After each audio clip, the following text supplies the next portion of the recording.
Well, ladies and gentlemen, here we go again with X-Men 97, man. You know, with X-Men 97, we already knew that this TV show was going to be used any way possible by the activists on Twitter to try to push the narrative about politics always being the central core of X-Men and civil rights were always the central core of X-Men. It was designed that way, even though Stan Lee literally said that was not the case. So there's multiple interviews and videos about that. You guys can go find them if you want to find them. But Stan Lee openly said that was not the case, but people still adopt this narrative about modern day X-Men and how it was always meant to be this way and it was always designed this way and it was always woke the same way it's woke now. It's all BS, man, at the end of the day. Now we have an article here from Bounding Into Comics with a headline that reads, Hollywood director argues that X-Men 97 chose to adapt the trial of Magneto in order to take a swing at the MAGA crowd? It's the Donald!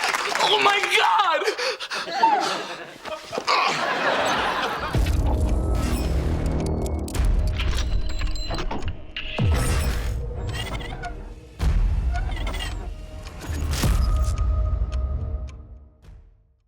Yes, ladies and gentlemen, someone from Hollywood being so desperate to tie everything to Trump because they have TDS syndrome. That's what this show was made for, guys. So let's get into this article from Bounding Into Comics. But of course, before we do, if you are new here, just consider hitting that subscribe button. I would greatly appreciate it and like the video to push us out into that YouTube algorithm. So it says, even in those rare moments when a piece of media refrains from bipartisan preaching, it seems Hollywood must go out of their way to force such a narrative upon it. This time, a horror director, Joe Russo, has attempted to claim that the adaptation of the classic The Trial of Magneto comic book storyline in X-Men 97 was done not as a homage to the original series source material, but as a direct commentary on the MAGA crowd and the January 6th insurrectionists. Ladies and gentlemen, I swear to everything, these people are boring. They are so unbelievably boring. I've been having people tell me that X-Men 97 is actually halfway decent. People on my side of the aisle are saying that the show is decent. Now, for me, I don't give a fuck if the show is decent because ultimately I will just refuse to support Disney in any manner whatsoever. But just because I refuse, and I've made this very clear, just because I'm black-pilled against Disney doesn't mean that other people have to be. If you want to go support Disney, I can't tell you not to. It's not my right to do so. But for me personally, I don't care if a show is good from Disney. I just don't. Ultimately, Disney is a piece of shit company. This is going to support them in some way, shape, or form, even if it's small, and I just don't give a fuck to even bother because I barely have time to go actually enjoy the content that I actually enjoy between my anime, my manga, video games. I have other stuff that I personally enjoy, and I don't need to be supporting Disney no matter how good a fucking show comes out from Disney. But even with that being said, apparently people are saying the show is halfway decent. So that's great to hear, but you still have losers who are so boring in their life, like Joe Russo, so unbelievably boring, like my boy Az says, boring as shit, that they have to look at this show and see January 6th of all things. You have to look at the trial of Magneto and think of MAGA. That's how much TDS you have going through your blood right now. It says, written by franchise icon Chris Claremont and appearing in 1985's Uncanny X-Men Volume 1, number 200. The original The Trial of Magneto story saw the eponymous master of magnetism attempting to convince the International Court of Justice that after years of terrorist activities and wanton bloodshed, his then recent turn to the side of the angels was in fact genuine. And then, while the years since have been seen Magneto bounce between moral alignments more than perhaps any comic book character in history, this particular instance stands out as a particularly memorable in the annals of comic book history thanks to the frank speech gave regarding mutant-human coexistence he gives to the court in defense of his crimes. Met by outcry from Russia over his attempt, or seen in Uncanny X-Men Volume 1, number 150, to threaten the world's nuclear powers into forcibly dismantling their atomic programs on the grounds that he held the world hostage, a furious Magneto fires back. By what right do those self-same great powers hold me hostage with their nuclear arsenals?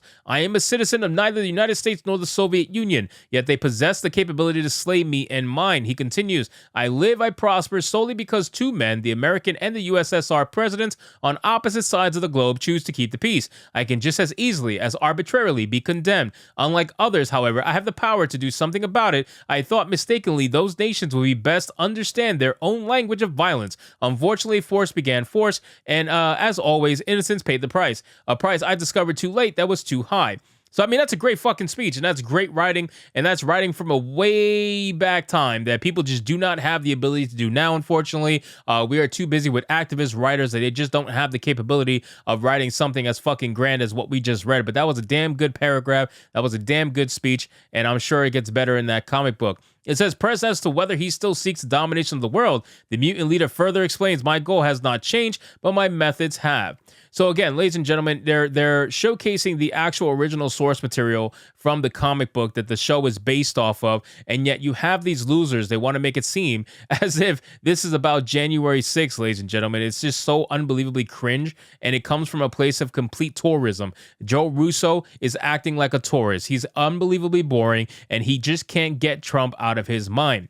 Though then after the speech, we're going to see the actual opinion from Joe Russo. Taking his personal Twitter account on March 21st, the Beyond the Dark and the EO Nightmare director, not to be confused with Avengers Infinity War and Endgame co-director Joseph Russo, asserted, do you think the MAGA crowd has figured out that episode 2 of X-Men 97 is about them and the January 6th insurrectionists yet, or nah?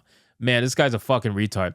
Met with pushback from fans, many of whom suggested that he may be reaching too hard to apply a current-day lens to a story taken directly from 1985. Russo further argued, some deeply stupid people in the comments. My favorites are, but it's based on this old issue of Uncanny X-Men. He says, my guy, there are 60 plus years of stories they could have chosen to launch this new series with. He added, why this one right now? You want to see politics in everything, man, and this is who Disney is trying to pander to. They're trying to pander to people that see politics in everything. That's why he can't even be understanding with the idea like, yo, bro, I think you're reaching a little bit here. This is about a storyline from way back when, and you're trying to see modern day in it when modern day doesn't exist in it. Like, you need to relax, you know? And he just refuses to be wrong to the point where he's trying to now ask questions to get people thinking. Well, if that's the case, then you realize, Joe Russo, that you're admitting that what these people say they don't do, they're actually doing. They say they don't write politics in current day modern entertainment, and that's a conspiracy theory. They say that they don't write identity politics into modern day entertainment, and that's a conspiracy theory. By you saying and questioning, well, why are they doing this story now? It has to be about MAGA. You're basically admitting that they do everything they say they don't do, that they don't add politics into stories. Well, guess what? You're going to be admitting that's the case if you want to be right in this situation. Then it says, met with pushback from a supporter who begged Russo, don't do that. Can I just have one thing that isn't excused of being woke? The user later clarified that he meant this statement in the sense that he wanted to enjoy it without a bunch of people crapping on it and review bombing it because they're only now realizing it is woke. The director ultimately declared, X-Men's been woke since 1963. So again, ladies and gentlemen, this is someone who doesn't understand what the actual meaning of woke in modern day is compared to woke of yesterday.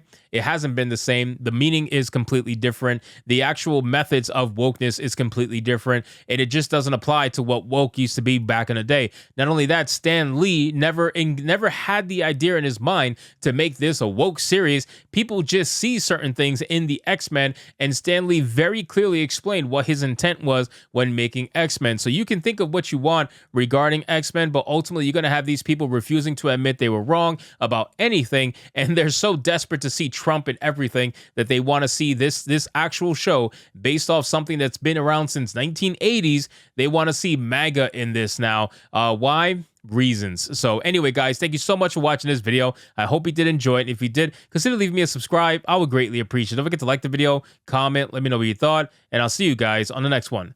Hypnotic out.